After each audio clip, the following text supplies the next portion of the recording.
باقی یہ ہے کہ میڈیا اور صحافی جو ہم اپنے طور پہ بھی جو ہے وہ ویریفیکیشنز کر رہے ہیں، اپنی بات بھی وہ کر رہے ہیں، تو میرا خیال ہے کہ سر اپنی اگر ویریفیکیشن آج اپنے تک یہ طور پر بات کرنے پوری گیا طرح تھا سے سر ایک کلیئر نہیں جرنلسٹ ہوئی رانا صاحب، تو یہ آپ کے اوپر تو 20 کلو جی ہیروئن پکڑی ڈالی گئی تھی نا، آپ کو تو انہوں نے پکا پکا ہی اندر رکھنا تھا یا سزائے موت دینی تھی آپ کو، تو وہ ہمارا ایک ساتھی چلا گیا صبح صبح وہ متی اللہ کی پتہ کرنے، تو اس کے اوپر بھی 250 گرام ڈالی گئی ہے.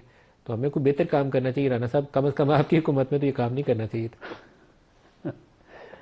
نہیں، میرا خیال ہے کہ وہ غلط ہوا ہے جس نے بھی کیا ہے، اور اس ایف آئی آر کی میرٹ پہ جو ہے وہ تفتیش ہو کے تو جو انصاف کے تقاضے ہیں وہ پورے ہونے چاہیے. میں آپ کو یقین دلاتا ہوں کہ اس کو انشور رانا صاحب کریں اس گے کی انشاءاللہ. کویشمنٹ ہی کروا دیں کم از کم اس لائیو پروگرام میں، اتنی تو کوشش تو کریں. وہ جرنلسٹوں کے اوپر ایسی ایف آئی آر ہیں، بڑا جی ظلم جی ہے سر. بالکل جی بالکل کویشمنٹ ہونی چاہیے. جو جھوٹی غلط ایف آئی آرز ہوں ان کو چلان نہیں ہونا چاہیے، ان کو جو ہے وہ خارج ہی ہونا چاہیے.